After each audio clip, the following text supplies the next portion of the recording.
Hello, everybody. As you can see, I've been smartened up because today is my friend Emre's funeral. He's the third friend, very close friend of mine, who passed away in the last year. And I wanted to talk to people who have the same thing, who lose someone special to them. I mean, I'm lucky, I have a wife that puts up with my chatter. But if you don't have that kind of a companionship or what have you, seek professional help if you can afford it. Because in times like this, you need to share what's happening. And these times are very difficult times because as we get older, we become much more solitaire, especially with technology and being on the internet.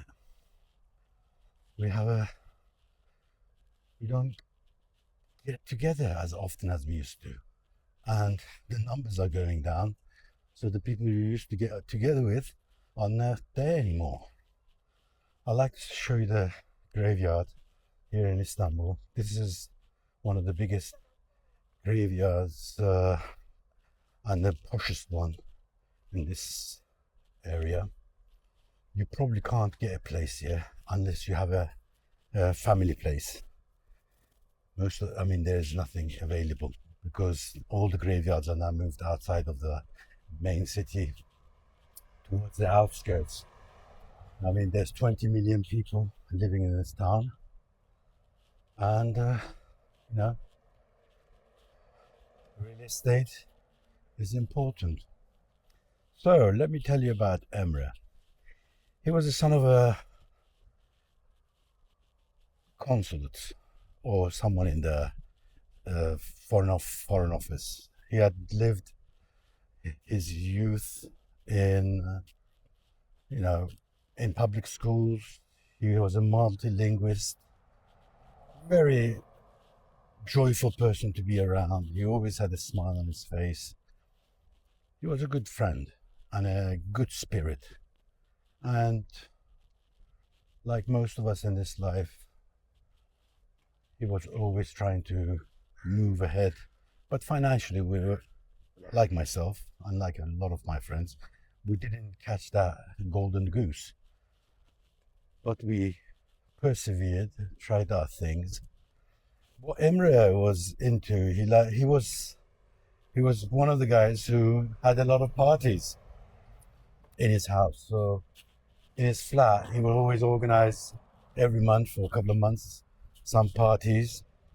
And then we had friends that had these big boats that they ferry people from one side of the Istanbul, Bosphorus, to the other, from the Asian side to the European and back again. And we would rent one of those and we'll have 150, 200 people of our friends and people we could know. And we have 2 or 3 DJs and we would take off around 11 p.m.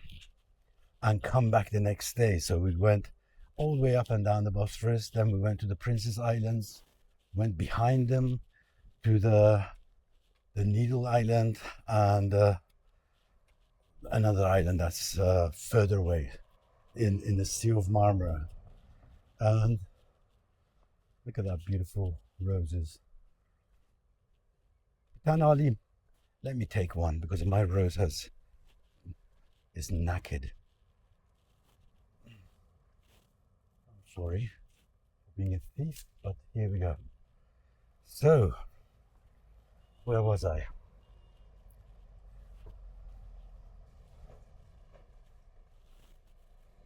This is my rose, but it's withered away. So, as I was saying, you know, he he had time for a lot of people, and a lot of people took his time. Let's put it that way. And in the later years, he got married twice. Now he has a daughter, about 13 years old. And he was coming back from, he was living in a other part of the city, other part of the country, down the south, which is about 700-800 kilometers away. And he was just going to come back to Istanbul. And because his daughter was going to enroll in a new college. So him and his ex-wife were going to move here, and he took a time off so he could chill out a bit. And where he went, which was in Olympus, beautiful place, he was helping his friend paint a wall, and unfortunately he just had a heart attack and died there. That's it. But hocam cami nerede? Thank you. We have to go to the mosque because that's where the prayer, they do the afternoon prayer, where it's the first afternoon prayer. And then after the prayer, he will be going to his graveyard where he will be buried. That's it. Have a good day. Thank you, Emre, for the life that you had. You were a good mate, and we shall see each other again sometime. Thank you, everybody. Please get help if you need some.